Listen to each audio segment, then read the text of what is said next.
ایک یہودی نے اپنے بیٹے کو کہا کہ جاؤ اور بازار سے سودا لے کر آؤ۔ لڑکا راستے سے گزر رہا تھا کہ اس کی نظر حضور صلی اللہ علیہ وآلہ وسلم پر پڑی۔ حضور صلی اللہ علیہ وآلہ وسلم کی نظر بھی اس لڑکے پر پڑی۔ وہ لڑکا وہیں بیٹھ گیا اور بیٹھا رہ گیا۔ کافی دیر ہو گئی۔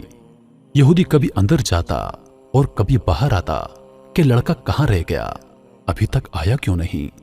سورج غروب ہو گیا، مغرب کی نماز ہو گئی۔ شام کو لڑکا گھر آیا تو باپ نے پوچھا، ارے نادان، اتنی تاخیر کیوں کر دی؟ اس کا باپ بڑے غصے میں تھا اور کہنے لگا، تو بڑا نادان اور پاگل ہے۔ میں نے تم کو کہا تھا کہ تم جلدی آنا اور تم نے آنے میں اتنی دیر کر دی۔ اور یہ بتاؤ، تمہیں سودا لینے بھیجا تھا اور تو خالی ہاتھ آ گیا، سودا کہاں ہے؟ بیٹا بولا، ابا جان، سودا میں خرید چکا ہوں۔ باپ نے کہا، کیا پاگل آدمی ہو؟ میں نے تجھے سودا لینے بھیجا تھا اور تو خالی ہاتھ آ گیا اور کہتا ہے کہ سودا خرید چکا ہوں۔ بتا، اگر سودا خرید چکا ہے تو کہاں ہے؟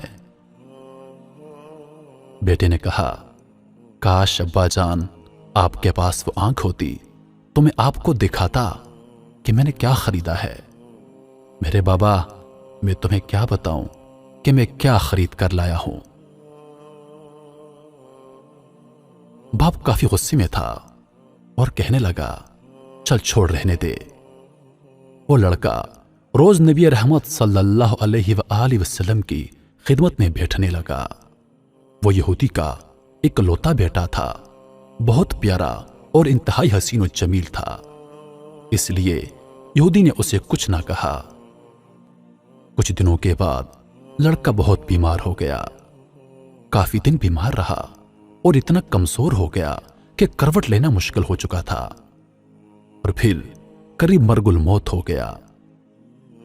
یہودی بہت پریشان تھا، بھاگا بھاگا حضور صلی اللہ علیہ وآلہ وسلم کی بارگاہ میں آیا اور عرض کرنے لگا، اے اللہ کے رسول، آپ کے پاس آیا ہوں۔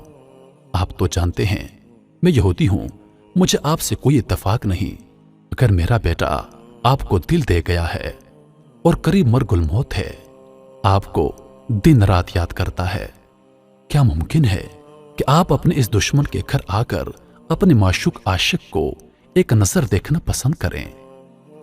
کیا یہ آرزو پوری ہو جائے گی کہ وہ مرنے سے پہلے آپ صلی اللہ علیہ وآلہ وسلم کا ایک بار دیدار کر لے؟ وہ لڑکا کسی اور چیز کی آرزو نہیں کر رہا۔ آپ صلی اللہ علیہ وآلہ وسلم نے یہ نہیں فرمایا کہ میں جاؤں گا یا نہیں جاؤں گا۔ آپ صلی اللہ علیہ وآلہ وسلم نے فرمایا، ابو بکر اٹھو، عمر اٹھو، علی چلو چلیں، عثمان آؤ، باقی بھی جو سب ہیں چلو، آپ کے عاشق کا دیدار ہم بھی تو کر لیں۔ اپنا دیدار اسے دیتے ہیں، آخری لمحہ ہے، آنکھیں بند کرنے سے پہلے ہم اسے کچھ دینا چاہتے ہیں، چلو چلتے ہیں۔ یہودی کے گھر پہنچے تو لڑکے کی آنکھیں بند تھیں۔ حضور صلی اللہ علیہ وآلہ وسلم کا سراپا کرم ہی کرم، لڑکے کی پیشانی پر آپ صلی اللہ علیہ وآلہ وسلم نے اپنا دست اقدس رکھا۔ لڑکے کی آنکھیں کھل گئی، جیسے زندگی لوٹ آئی ہو، جیسے جسم میں طاقت آ گئی ہو، ناتوانی میں جوانی آ گئی ہو۔ آنکھیں کھولی، رخ مصطفیٰ صلی اللہ علیہ وآلہ وسلم پر نظر پڑی، ہلکی سی چہرے پر مسکراہٹ آئی اور لب کھل گئے، مسکراہٹ پھیل گئی۔ حضور صلی اللہ علیہ وآلہ وسلم نے فرمایا، بس اب کلمہ پڑھ لو۔ لڑکا اپنے باپ کا منہ تکنے لگا۔ یہودی بولا، میرا منہ کیا تکتا ہے؟ ابو القاسم محمد ابن عبداللہ جو کہتے ہیں کر لو۔ لڑکا بولا، یا رسول اللہ صلی اللہ علیہ وآلہ وسلم، میرے پاس تو کچھ بھی نہیں ہے۔ آپ صلی اللہ علیہ وآلہ وسلم نے فرمایا، بس تم کلمہ پڑھ لو، میں جانوں اور جنت جانے، تم میرے ہو جاؤ، جنت بھی تو میری ہے، جنت میں لے جانا میرا کام ہے۔ لڑکے نے کلمہ پڑھا جب اس کے منہ سے نکلا محمد رسول اللہ، اس کی روح باہر نکل گئی، کلمے کا نور اندر چلا گیا، آنکھیں بند ہوئی، لب خاموش ہو گئے۔ اس لڑکے کا باپ یہودی بولا، محمد صلی اللہ علیہ وآلہ وسلم، میں اور آپ دونوں مخالف ہیں، اس لیے یہ لڑکا اب میرا نہیں رہا، اب یہ اسلام کی مقدس امانت ہے۔ کاشانہ نبوت صلی اللہ علیہ وآلہ وسلم سے اس کا جنازہ اٹھے تبھی اس کی عزت ہے، اس لیے اس کو لے جاؤ۔ پھر آپ صلی اللہ علیہ وآلہ وسلم نے فرمایا، صدیق اٹھاؤ، عمر اٹھاؤ، عثمان آگے بڑھو، بلال آؤ تو صحیح، علی چلو دو کندھا، سب اٹھاؤ اسے۔ آقا علیہ السلام جب یہودی کے گھر سے نکلے تو یہ فرماتے جا رہے تھے، اس اللہ کا شکر ہے جس نے میرے صدقے اس بندے کو بخش دیا، اس اللہ کا شکر ہے جس نے میرے صدقے اس بندے کو بخش دیا۔ اللہ اکبر! کیا مقام ہوگا اس عاشق کی میت کا جس کو علی، عثمان، ابو بکر صدیق، عمر بن خطاب، بلال حبشی رضی اللہ عنہ جیسے مشہور شخصیات کندھا دے کر لے جا رہے ہوں، اور آگے آگے محمد مصطفیٰ صلی اللہ علیہ وآلہ وسلم ہوں۔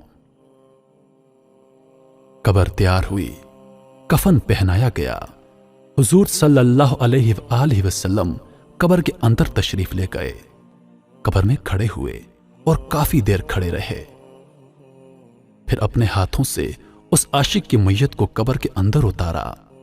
آپ صلی اللہ علیہ وآلہ وسلم قبر کے اندر پنجوں کے بل چل رہے تھے، مکمل پاؤں مبارک نہیں رکھ پا رہے تھے۔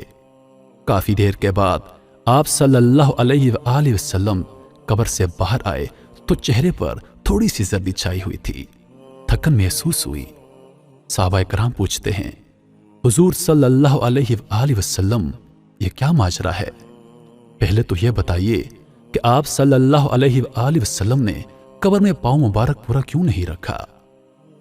آپ صلی اللہ علیہ وآلہ وسلم پنجوں کے بل کیوں چل رہے تھے؟ تو آقا کریم صلی اللہ علیہ وآلہ وسلم نے فرمایا، قبر کے اندر بے پناہ فرشتے آئے ہوئے تھے، اس لیے مجھے جگہ نہیں مل رہی تھی کہ میں پاؤں رکھتا۔ میں نہیں چاہتا تھا کہ کسی فرشتے کے پاؤں پر میرا پاؤں آ جائے۔ پھر صحابہ کرام پوچھتے ہیں، آپ صلی اللہ علیہ وآلہ وسلم قبر کے اندر کیوں گئے؟ ہمیں کہتے، ہم چلے جاتے۔ آپ صلی اللہ علیہ وآلہ وسلم نے خوبصورت جواب دیا، کیا میں نے اس لڑکے کو نہیں بولا تھا کہ تیری قبر کو جنت بناؤں گا؟ تو اب اسی قبر کو جنت بنانے قبر کے اندر چلا گیا تھا۔ صحابہ کرام پھر پوچھتے ہیں کہ حضور صلی اللہ علیہ وآلہ وسلم اتنے تھکے ہوئے کیوں ہیں؟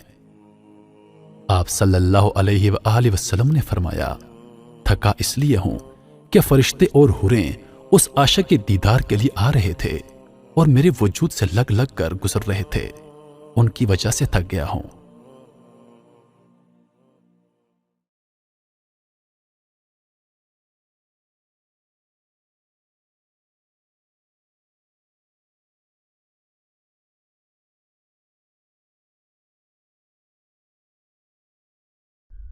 محترم قارئین حضرات، میں امید کرتا ہوں کہ ویڈیو آپ لوگوں کو پسند آئی ہوگی۔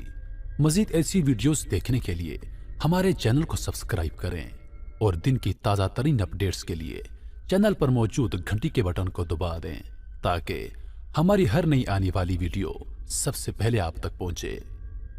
اپنی دعاؤں میں یاد رکھیے گا، زندگی رہی تو اگلی بار ایک اور ویڈیو لے کر آپ کی خدمت میں حاضر ہوں گا۔ تب تک کے لیے خدا حافظ، اللہ پاک کا آپ سب کا حافظ و نگہبان۔ وعلیکم السلام۔